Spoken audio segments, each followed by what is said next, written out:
గత ఎన్నికల్లో 40% ఓట్లు వచ్చినాయి.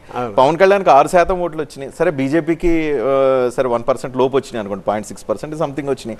ఇప్పుడు ముగ్గురు కలవటం ద్వారా మిమ్మల్ని అధిగమించి వాళ్ళు ఎందుకు రాలేదు? ఇయర్స్లో రజనీకాంత్ గారు లాస్ట్ 5 ఇయర్స్లో ఏమైందంటే ఒక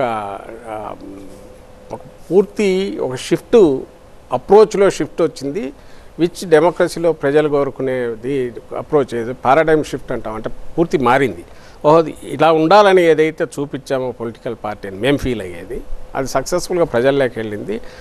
వాట్ ఎవర్ నౌ ఇప్పుడు మొదలైన సంస్కరణలు కావచ్చు, స్కీములు కావచ్చు, వాళ్ళ బతుకుల్లో వెలుగు తీసుకొచ్చిన ఇవన్నీ సస్టైనబుల్గా ఫ్యూచర్లో పోయి ప్రతి కుటుంబం బాగుపడాలంటే మాకు జగన్మోహన్ రెడ్డి గారు ఉంటేనే వస్తాయి ఇవన్నీ, ఆయనే కావాలి అనుకునే రకంగా ఆంధ్రప్రదేశ్ ప్రజలు ఉన్నారని మేము గట్టిగా నమ్ముతాం. ఫీలింగ్, మీ పార్టీ ఫీలింగ్ కాదంటలేదు, అందువల్ల జీరో అంటున్నాను. కానీ అర్థమెటిక్స్ పాయింట్ ఆఫ్ వ్యూలో చూస్తే గత ఎన్నికల్లో 2019 ఎన్నికల్లో జనసేన వల్ల 32 నియోజకవర్గాల్లో తెలుగుదేశం పార్టీ ఓడిపోయింది.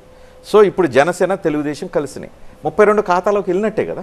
అరిథమెటిక్స్ పనిచేయవు కదా ఇంతవరకు. నాకు తెలిసి మన ఇండియన్ ఎలక్షన్ దీంట్లో అరిథమెటిక్స్ ఎప్పుడూ పనిచేయాల, కొంతవరకు ఉంటుంది.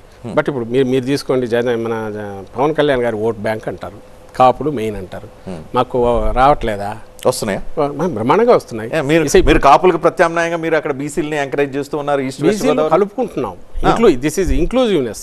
చంద్రబాబు లాగా ఫూలిష్గా ఆయన లాగా ఒక క్యాస్ట్ దీన్ని పెట్టుకొని అగైనెస్ట్ దట్ పోలరైజ్ చేసుకునే దాంట్లో ఆయన చేసుకునేదే తప్ప జనం చేయలే. మేము చేస్తున్న జగన్మోహన్ రెడ్డి గారు అంటే ఎప్పుడైతే అందరినీ సమానంగా చూడడం మొదలుపెట్టారో, దాంట్లో కాపులు ఉన్నారు, బీసీలు ఉన్నారు, అందరూ ఉన్నారు. బీసీలు ఎక్కువ ఇన్నాళ్ళు వాళ్ళు పొలిటికల్ రిప్రజెంటేషన్ లేదు, వాళ్ళకి ఎంపవర్మెంట్ దిశగా అడుగులు వేయాలి కాబట్టి అప్లిఫ్ట్మెంట్ చేస్తున్నాం, ఎస్సీలు ఎస్టీలకు చేసినట్టు.